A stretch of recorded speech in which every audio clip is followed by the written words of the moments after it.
My guest today is Duane Forester, VP of Industry Insights at Yext. Duane is a legend in the SEO community. He's among the top keynote speakers in the industry, emphasis on keynote. I first heard him present way back in 2011 at SMX West, and I've remained a fan ever since. At that time, Duane was the head of the Bing Webmaster Program. So many celebrity digital marketers are described as visionaries, but Duane is the genuine article. If you want to know where search is going, if you're interested in what the top 1% of marketers are doing differently, you'll want to hear what Duane has to say.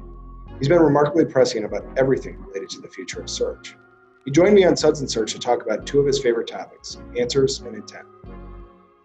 Duane Forester, thanks for coming on Suds and Search. Absolutely. Thanks for having me on, Mark. Happy to be here. It's great to have you on. There are a few things that I've been thinking about. One is the timing of this is really great for me because you've been talking a lot about the future of search recently. You were on a video with Greg, my colleague. He does this thing where he gets all the speakers to give a tip for 2020, and this was simpler times. And your tip was to focus on intent and answers. And The answers one really clicked with me at how prescient you were. You probably didn't even realize you were as prescient then as you might. I'd love to claim I knew, but come on. I want to have a discussion about COVID and how people can get through this, and what are the businesses who are going to thrive or even come out of this relatively unscathed? What are they doing now? So, it's a really interesting landscape, right? I mean, I've been talking about this concept of answers now for a while, and now we find ourselves in this situation where there's this confluence of things that are happening. If you look at our own lives now, we're, to different degrees, depending on where you are, under some form of a quarantine or lockdown. And what it's effectively done is it's brought stress into our lives. So for us to then respond to that, now, it's really important to understand here. I'm going to be flipping hats pretty quickly as we go through this. And there's a consumer hat you wear, right? So that's right. Like, Duane at home, Duane getting groceries or having them delivered and whatnot. And then there's, I put the other hat on, Duane, who's going to work for today, which means the same Duane just sitting at the kitchen table with his computer. The point being that it's the same human being in every instance, whether I'm on an airplane flying to your office to be a part of a sales pitch meeting, I'm there to answer questions, I'm on a video conference, I'm sitting in my backyard where I happen to be today. It doesn't really matter. It's still Duane. And every consumer is in that same scenario. And the challenging part of this has been, this is not life as we know it or had it scripted.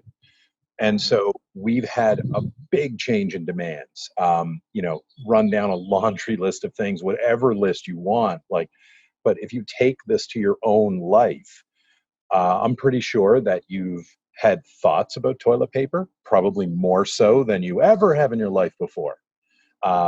You are now sitting down with this idea of, do I go to the grocery store? Do I have it delivered? If I have it delivered, what does it cost me? Is it worth that extra cost? Do I have a mask handy? Because now I need to wear a mask when I'm out. There's all of these new thoughts that are kind of, you got to manage. From the consumer standpoint, there seems to be a lot of retraction, a lot of bring it to my doorstep. Thank you, Instacart, for existing at this moment in time and getting me my groceries, right? I mean, right. Like, I'm not kidding you. It is 1:38 p.m. on the West Coast right now. And if I wanted, before 3 p.m., I could have Ben & Jerry's in my hand. That's the power of Instacart and my grocer. That's a beautiful thing.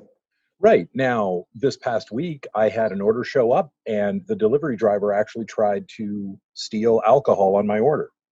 And you and I were talking when we started, I don't drink. I haven't drank in 20 years almost.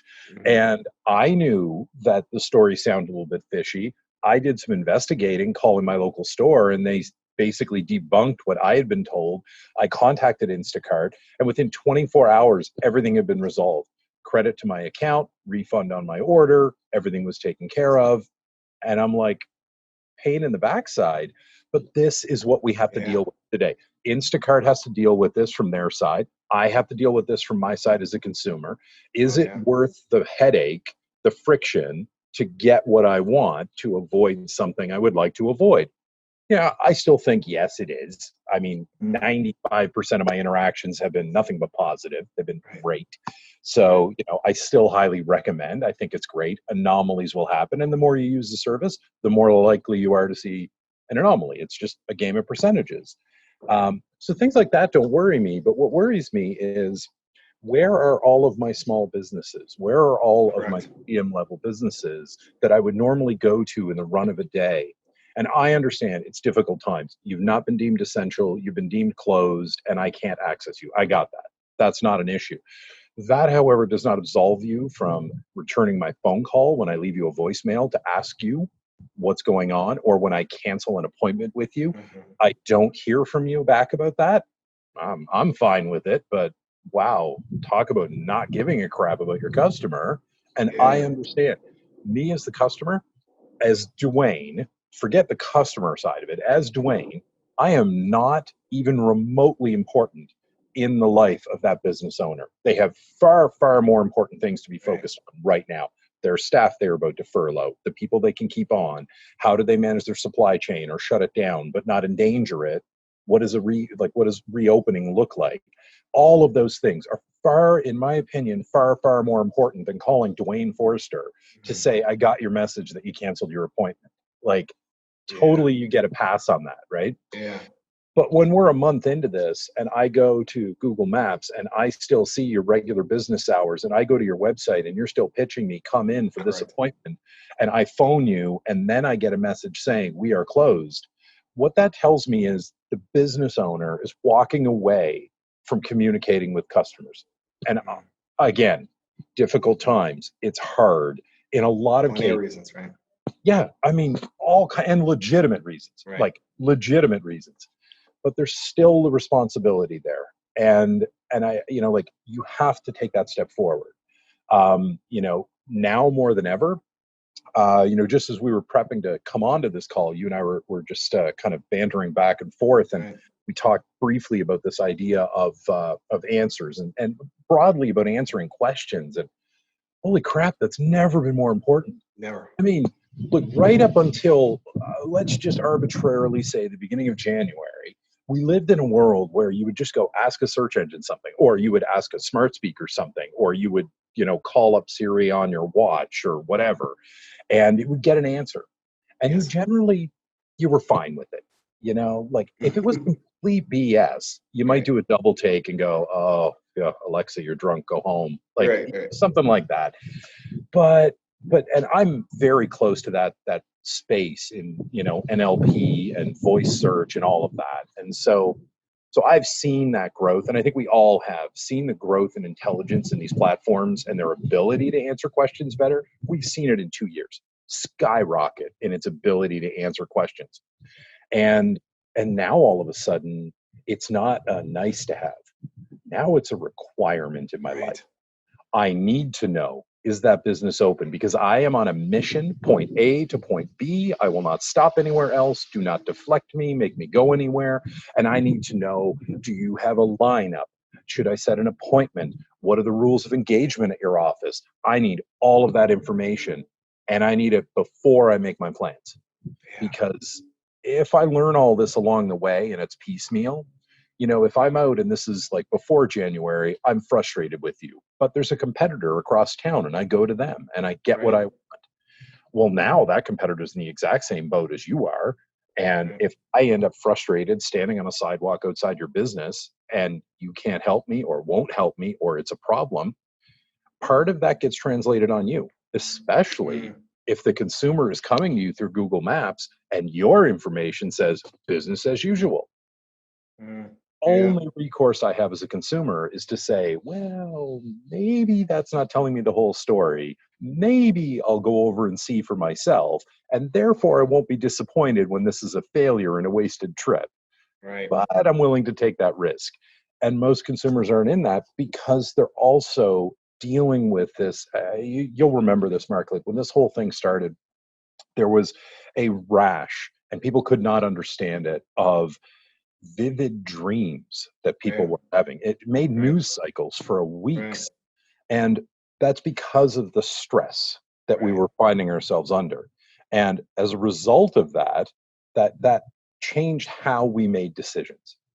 And if you look at the data, I mean, we have a product at Yext called Answers, and it is a machine learning powered site search. So, for example, if you were to take Google or Bing, use them to power your site search, no ads, full control of the SERP page, all of that kind of thing, that's what you would have as a site search, and that's what Answers does for a business. And this actually powers the COVID-19 website for the state of New Jersey, powers the COVID-19 website for the State Department of the United States. And there's dozens and dozens of other companies and governments that are using this to power answers for things or power the job search for their state and this kind of idea. So really powerful system. And one of the things that stands out to me was, way back in the early days there, we were launching this thing with the state of New Jersey. We got it live, and I was sitting in a meeting, and this had to be early March. It was before everyone decided we weren't traveling anymore. It was one of my last trips anywhere. And I remember we were showing this to the prospective client, and they were looking at it saying, this is all real time? And we were like, yeah, here are all the queries going through the COVID-19 website in real time. This is what people are asking the state of New Jersey. And we refreshed it. And then all of a sudden that was on there was fishing, boating. And I'm like, oh crap. Because I'm coming from a background working in a search engine. I'm looking at this going, there's something wrong with the data. Why are fishing references and boating references coming up? Like, this doesn't make any sense to me. Holy cow, I hope nobody notices that. I hope the engineer pivots away from this. And meanwhile, I'm on my phone. Yeah, and I'm trying to figure out, like, why the hell are these references? Like, what's going on in New Jersey right now that people give a crap about? Well, it turns out later that week was the official opening day of the fishing season in the state of New Jersey. And people wanted to know direct from the state, can I get a license? Is it safe to go fishing? Are the boat ramps open? All of that. And it's all related to COVID-19 because that would be the reason everything was closed. It made perfect sense to the people in the room. They're like, oh, this is working exactly. Yeah. Well, they were looking at it saying, they were looking at it going, oh, this is real time. Oh, this is really cool. And they were kind of, thinking, it was a fitness company we were meeting with. So like they were thinking of it in their terms. Sure. I was the only one panicking about why the COVID website was showing phishing results. And then it turned out, no, that's directly related to it.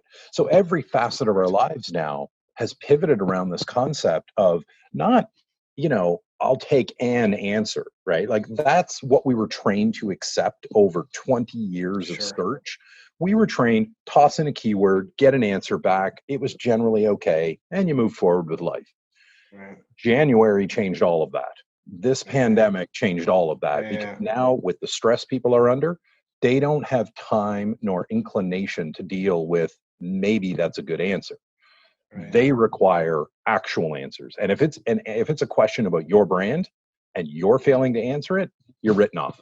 You're done. I've heard you describe something you call it the Splinternet.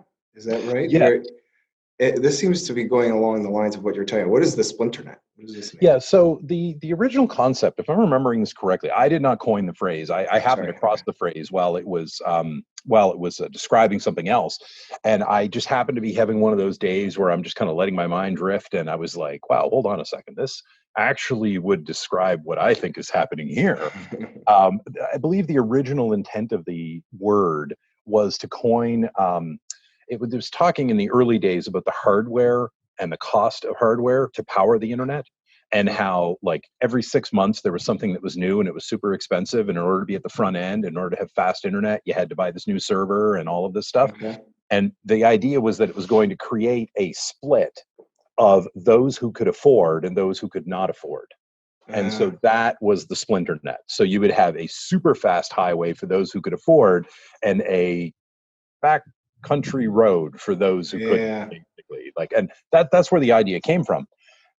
For how I'm using it, I'm looking at it and thinking of it in terms of let's take a look at historically what we've seen here, right? We all started with big monitors on our desks. Then we moved to laptops. We've got tablets. Now we've got phones, and we've got wearables all over us and these kinds of things. Common theme through all of that is a shrinking screen size. Mm-hmm. So with that real estate getting compressed and becoming more important, and think about this in terms of how you're talking to your clients, Mark, when you're talking to them about mobile friendly and how important this is and what it means. And they're looking at you going, yeah, but oh, my query data over here, desktop, still important. And you're like, no, people are making decisions on their phone. And if you're not at the top of that stack, you're nowhere. Right. So what does that mean then when we move into voice? Virtual assistants, sure. Yeah. Right. There's only one spoken answer. We have still this weird mismatch because people can challenge me on that statement because we have this weird mismatch of, your device will tell you the answer and then say, I have 3 other answers. Would you like to hear them? And that functionality seems to come and go, and it moves from platform to platform as they're testing these ideas out.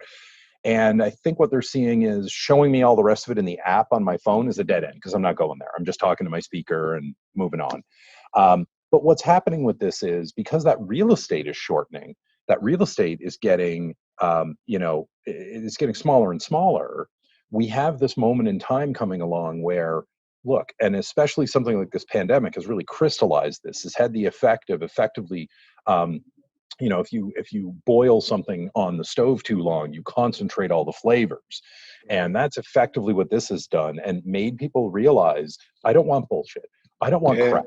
I want factual answers that I can trust because I have important decisions to move forward with. And so that idea of answering those questions and owning that space for your business being the single source of truth, that effectively creates the splinter net. Because the providers, Google, Bing, Facebook, Amazon, all of these companies, they want to be your ecosystem of choice. And when they are your ecosystem of choice, when you're on your smaller screen engaging with them, whatever they say is the best answer, you want to trust that answer. Yes. It means if you're not at the top of that stack, you're on that back road country lane. You're not on the super high speed highway up here, right? And so I see this happening. It's going to happen around brand, where anything related to a brand will be solely owned by the brand, and there will be nothing in the ecosystem, no other oxygen for anything if the brand is attached to it, which can be a little scary if you're thinking, holy crap, I'm a local, convenience store and I compete with Target or Walmart. But the flip side to that is we also see everyone going hyper local. I want stuff that's close to me, that's easily delivered. And if you are that convenience store and you are in my community, I'm happy to buy it from you. And therefore your brand becomes important. Your individual brand becomes important in my location.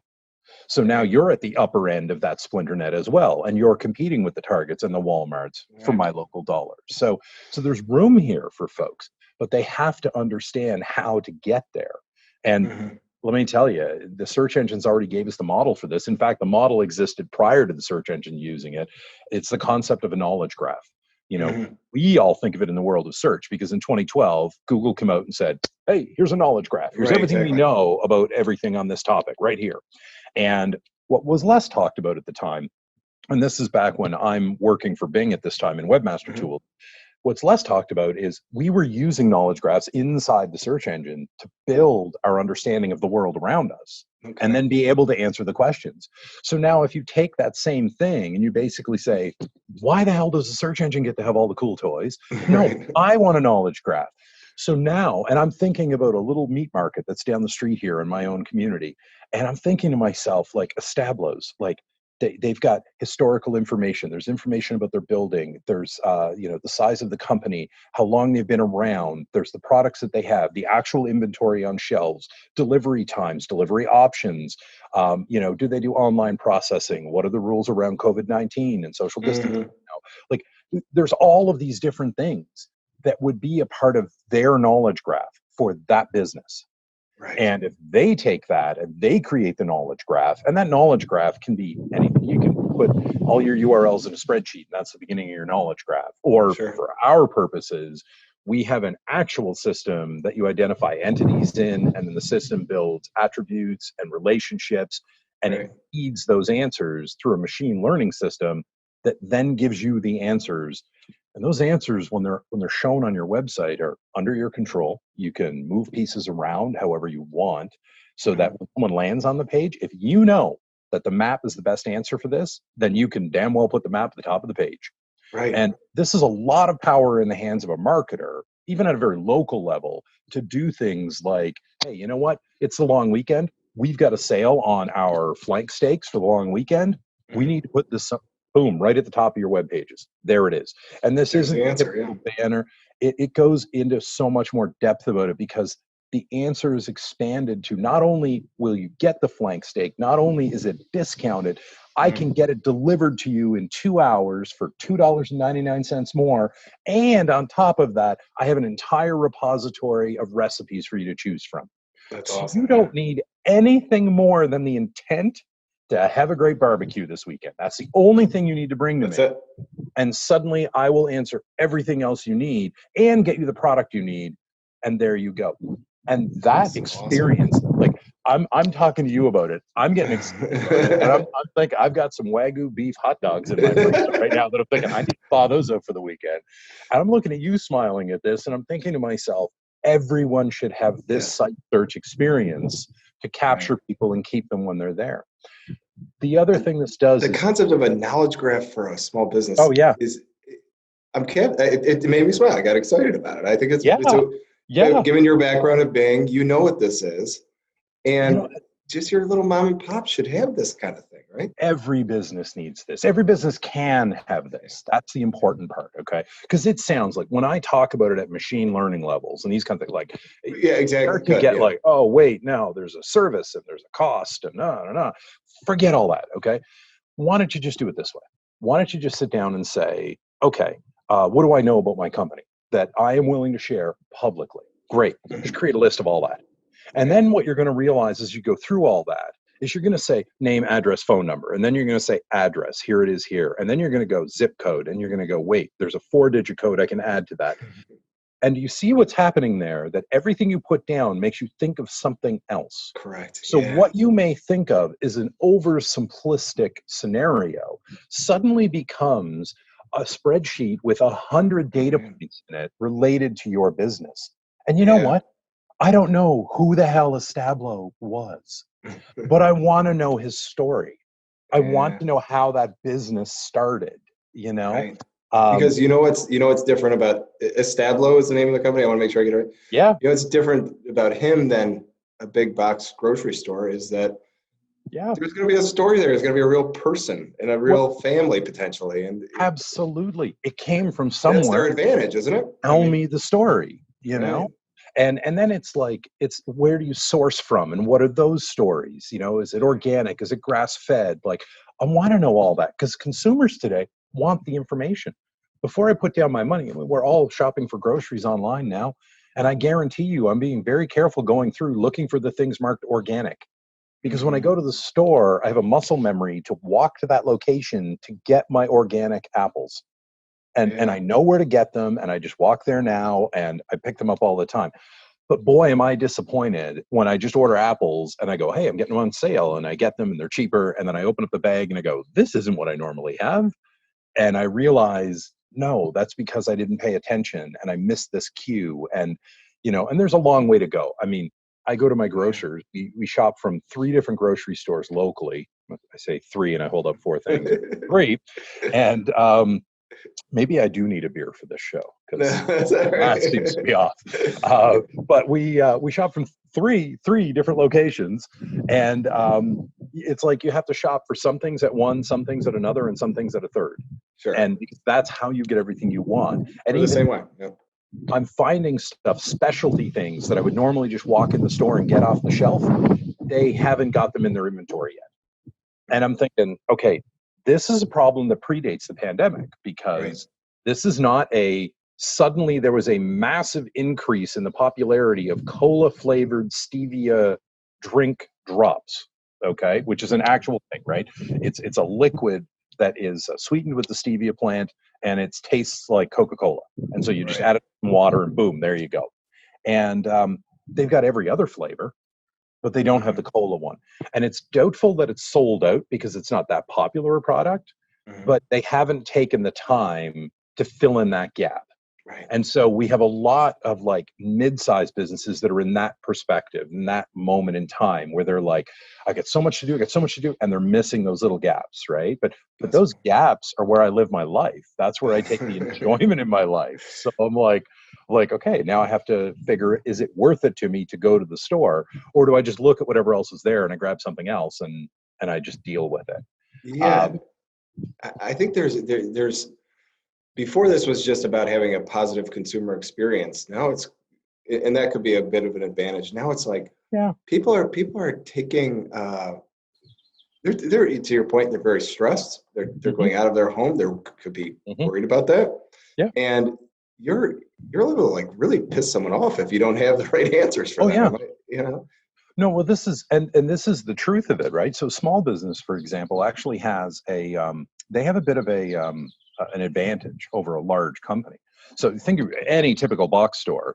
In order to understand what's available at the local store means the point of sale and the inventory tracking systems need to be very well integrated so that real-time data then flows into a database somewhere that ultimately gets in the hands of your local SEO person, who then goes in and plugs it in and keeps it up to date. There's a whole lot of failure points in that string, right? Like, and let's just start right up front, right? It's not the local SEO that's failing on this. It's the point of sale and inventory systems that aren't talking to each other. That's where this failure is. And yet there are some that stand out, you know, and I think of Home Depot as a great example of this, you know, like when you shop by what is in my local store, if it's there, it tells you it's in stock and here's the aisle and the bay number to go find the product. Sometimes the aisle and the bay are off because they've moved their footprint a little bit or whatever. But if you're telling me it's in stock, I'll go to that location. If it's not there, I'll ask someone in the store because maybe it's just in storage elsewhere in that giant warehouse of a building. And normally I can get what I'm after, you know, and that's all well and good. A small business, you don't have that problem. You do know what you have in stock. And you also are very tightly tied to what's popular and what's driving revenue. So it's very easy for you to say, oh, you know what? Disinfectant wipes are driving crazy numbers this month, and I have a way to get more of them. Should I get more? Yeah, absolutely you should get more. Absolutely they should be up front. Absolutely you should be talking about this in your GMB listing that you have these things. Assuming, of course, you would like to sell all of those objects. Right. You know, and if you're a large business, you know, I mean, so we've seen I was reading numbers about this morning. It was something like it's like 133% increase or 143% increase in call center calls. And that's like through March till April. I believe it too. It makes perfect sense. Yeah. Oh, and the average cost of a call center call to a business right now nationally is at $4.60 or $4.90. Either way, it's over $4 a call. That kind of increase is massive. That is a direct increase in cost. Totally. Not to mention, now you're going to bump into the whole, hey, look, dude, you're going to be on hold for 2 hours because we have the same number of people answering phone calls as we did 2 months ago, but we've got more than double plus another third of the calls coming in. So what would normally have been a 15-minute transaction for me to get an answer now extends to 3 hours. Unbelievable. And you want to talk about how frustrated I am with you?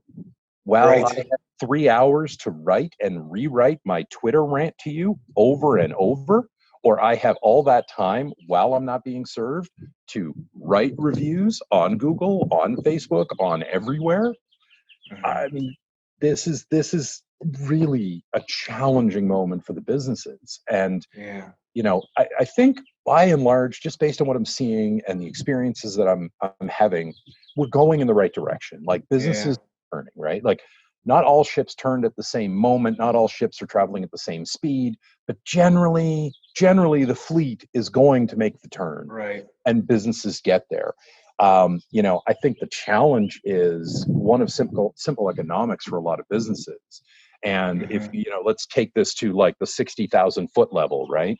If you were not engaged in digital transformation prior to the pandemic, this really hurts. It really hurts, yeah. Because now you're trying to learn a topic that you don't understand Right. and make decisions in real time, While you're hoping bleeding. Yeah. exactly, and hoping that the bleed you just signed up for was the right one, that Right. you weren't being taken advantage of, that you aren't being misled by somebody, that that person who said, I'm an expert, this is all you need, is actually telling you the truth because you just staked your last 10 grand of budget on that solution. And if that solution doesn't return 5x in 30 days, those two employees have to be told to stay home. Yeah. Like, that's the reality for a lot of companies. Wow. And it's really, really hard. Yeah. And then you have to layer stuff in there. Like, you've got, a new manager who come into their role who just started in January, and now they've been told, save our company. Sure. Right. Yeah. Right. They don't even know the landscape yet. They haven't met all the people they interact Right. with yet. Right. And yet somehow this brand new SEO manager is on point to save all revenue because the guy who handles bricks and mortar, he doesn't know what to do. He can't do anything. He's busy telling his company, stand down, tell your staff to stay home. Oh, questions about benefits? We don't have an answer yet. Question about reopening? We don't have an answer yet. Like, that's still the reality for a lot of businesses. And it's really hard. You know what I'm thinking as we're talking? The first time I ever heard you speak was in 2011 at SMX West when you were at Bing. That's a few days back. A few days back. And I went back and kind of looked at it. What we were talking about then was this algorithm update called Panda had just come out. Yeah. We were talking about content farms, and it strikes me we've moved along. This is only 9 short years, I guess 9.5 short years later, and we haven't even talked one time. We've had an SEO conversation here where we haven't talked one time about title tags or meta descriptions or page speed or technical SEO or anything like that. I expect you're getting your shit done. Like to say that's table stakes is understating it. Like 1,000%. Like, that's you made my point for me. That is the car that you drove to the poker game in. It is so inconsequential to the poker game at this point. But without the car, you never got to the game. So it's still foundationally important to you. And like, that's the reality. So when I talk about these things, people like to, they kind of like to push back and they say to me, they're like, well, you're talking big picture thought leadership stuff. Like, that's really far out there. And I'm just a small business. What do I got to do? And I'm like, well, you probably need to fix everything that you already know needs to be fixed. You need to get on top of this crap. Like, if you don't have fast page load speeds, I can't help you. I got to go talk to someone else. If you're not mobile friendly, I'm not even, we're done. I got to walk away. Like, there's somebody, it's like a doctor who goes into, an emergency scene. They have to triage everything, and it's like, no, I'm not going to spend time with you. You've got a scuff on your arm. Get away. You don't need attention. Like, it's that type of thing where, and these businesses, they've either heard from experts or they have done their own analysis, but they put it off. They've said, well, I'll do that later. I'll do that later. I'll do that later. Funny thing about this pandemic is it has crystallized everything. It has boiled the pot almost dry, and every flavor is hyper concentrated now. So if you weren't already working on your digital transformation, on moving in this direction and solving these things, for some of those businesses, and I'm not trying to be dramatic when I say this, it's too late. No. Your business will close down. Right. It could have been different. Good news, you wind down one business, you start up another business, and you can now step forward a great number of steps and have the right kind of experience. But, it's funny, you mentioned these kind of like technical things and whatnot, and it made me think about something. It's like, because I get asked about this, and people will say, oh, that's all well and good, but how does that affect X? And 9 times out of 10, what they say to me is, but like, it's still all about content. And it's like, it is, but it's not about content the way you think it's about content. Right. Typically and historically, again, I'll say, let's draw the line at the end of December, beginning of January. Prior to that point, what we talked about was keyword research, and you would build content for that. Now, or at least most of the world now is talking about this. I have been talking about this for years. It's not about keyword research. It still has to be done. It is a tool. You will end up doing it. It's about understanding intent and getting the answers. If you know what the customer's intent is, then you can plot their path on everything they need to do to get to their goal. And then you can easily see everywhere that you fit in on that path. And you can position yourself there. I'm going to use a hockey analogy here. Wayne Gretzky. And please, by all means, if I'm saying Wayne Gretzky, the great one, and you're unsure who this is, I suggest you hit pause, you go to Google, and you grab a clue, because this is really important, right? The great one, Somebody once asked Wayne Gretzky, arguably one of, if not the best hockey players ever to grace an NHL arena. They asked him why he was so good. You know, and that's, I mean, I don't know. If I'm in a press corps and I'm sitting there and I hear one of my colleagues ask something like this, I kind of want to reach over and smack them in the back of the head. Right. Like, what the hell are you saying, right? That doesn't make any sense whatsoever. But Wayne Gretzky had an answer for that. And he said, it's not that I'm great. He goes, I just focus on skating to where the puck is going to be, not where it is. Right. That's it. I've heard that quote. Yeah. And for so many people, this is an epiphany. This moment is eye-opening, where they sit down and they say, well, hold on a second. If my customer needs a new refrigerator, there's a lot that goes on with that. Sure. You know, and if you do a little bit of research, you'll uncover all kinds of stuff. Like, we bought our house here a couple of years ago in Southern California, and I noticed that we have a refrigerator that is this wide, but we have a hole in the wall for the refrigerator that is this wide. And so I measured that, and I said, maybe I'll just buy a bigger fridge. That'd be kind of cool. Those refrigerators cost $10,000. Okay, like I was stunned. I was just like, when did a refrigerator get that expensive? Holy crap. But what it means is I have this gap around my refrigerator. And at that time, I looked at it and said, I'm not spending that money on a fridge. We'll just live with it. We haven't cared. It's been fine. Mm-hmm. Enter the pandemic of 2020. Yeah. And who says nothing good comes from a pandemic? Well, let me tell you. I've been on TikTok for a couple of years now, avid user. I come across a video last month of a guy who had the exact same problem that I did, and he took his refrigerator and he moved it over to one side, and then he made a sliding door that goes in between the cabinet and the refrigerator to store canned goods and everything else in. Little rollers on the bottom, you can pull it in and out easily, and I'm like, genius. So now I have to figure out how to build this for my home. And so now I want a refrigerator, but there's all these other things that are associated with this. I don't see anybody out there with that content. So there's an opportunity for someone to say, hey, you got skinny fridge problems? Let us help you figure it out. Here's all the content on it. And they write the article, they show some photos, and off they go.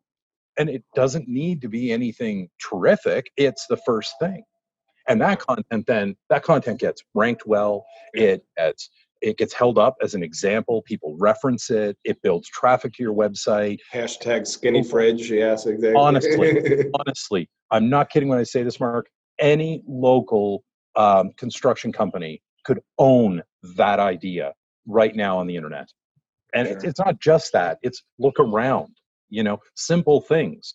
Take a look at a neighborhood and when the houses were built and the amenities that were standard in that house. My house has this weird thing. You think it's a drawer and you pull on it and it hinges down.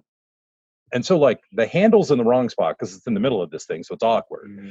And then when you look in there, what you see is a pull-out cutting board. Who the hell uses a pull-out cutting board that's actually lower than your counting surface? No one. Right. So that board's useless. And then below it is a very shallow drawer that I pull out, that I keep things like business cards in, or the keys to the shed out back, or things like this, right? Like it could be an actual drawer if we just replace that. Yes. So I live in a neighborhood that was fully built out in the late 1980s, early 1990s. Okay. All of the homes in this neighborhood have this feature. Have the same thing. So now there's an opportunity for a contractor to own drawer replacement. And it's not just me. It's the manufacturer of this home built dozens of the communities in Southern California. You're talking about well over 10,000 homes. Yes. And you can be targeting all of these with your solution for this. Like, it's local and it's beautiful. Yeah, nobody else right, knows this. Yeah. right. And now, so I want to expand that, because what I wanted to get to here was content. So if we're going to talk about our knowledge graph, what we're going to realize is we're filling in all these blanks. We're having all these ideas of, oh, there's also this, there's also this, there's also this. But then you need to take that a step further, and you need to say, well, okay, how do I get ahead of my competition? Well, do a comparison. Take a look at your knowledge graph and then go identify all the things that they have on their business, on their website. And if they have more than you, then those are pieces of content you need to create. Yes. Okay. At one point I used to work for Bruce Clay Incorporated, and Bruce was very fond of the phrase, search is the game of least imperfect. And that is the truth. You don't have to be perfect to rank number one. You just have to be better than everybody else, because then That you is a good look phrase. better. Yeah. And I look at it as, look, Mark, I don't need to be a great sprinter. I do, however, need to run just a little bit faster than you so the lion eats you. Sure. And Yeah. that's the world of search. So if you take it upon yourself to step forward, to build a better you, to be more informative, more authoritative, have better answers, the search engines will reward you for that. They reward you by being the spoken answer, by giving you the featured snippet, by ranking you higher, by bringing you up in the mobile results. All of that becomes yours. And it's there for businesses to go and do today. Yeah. You feel like talking about some not work related for a second? Okay, So we can do that. I was at a barbecue restaurant after State of Search with you, and there was like Oh, a buzz in the room when you came in, because it seemed like they were like, Duane knows his Texas barbecue, oh, this and was don't come in soft if you want to have an opinion yeah, on Texas barbecue yeah. around Duane. What is this all about? So we were State of Search. That would have been oh my lord, it's my favorite barbecue joint in the world, and I'm having a block on it right now.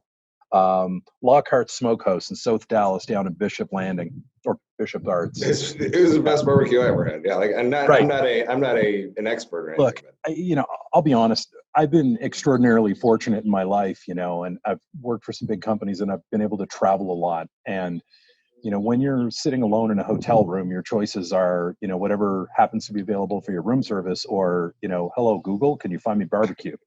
And so I've spent a lot of time checking out barbecue in different places. Made a lot of friends in Texas. A friend of mine there suggested I go to Lockhart's, introduced me to the owner, and that kind of cemented like I'd go. And then it became a tradition. And now it is like the de facto thing we do. And it catches some people by surprise, because they'll see it on the agenda of the event that we're going for barbecue after the closing keynote. And we show up, I let Lockhart's know, they set aside a run of tables for us. They put about 20, 25 chairs aside. They hold the burnt ends for us, the smoked turkey for me. And then we show up, and there's literally 20 to 30 of us. We take over. Feasting. Yeah. And it's just extraordinary. And it's just a continuation of the conversation we were having at the conference. And it's, everybody's got an equal seat at the table. Everybody's got a great opinion. Everybody's got a great voice. And pass the barbecue sauce, please. It's Awesome. extraordinary, extraordinary. Well, I'll tell you this. This is a little insider secret, right?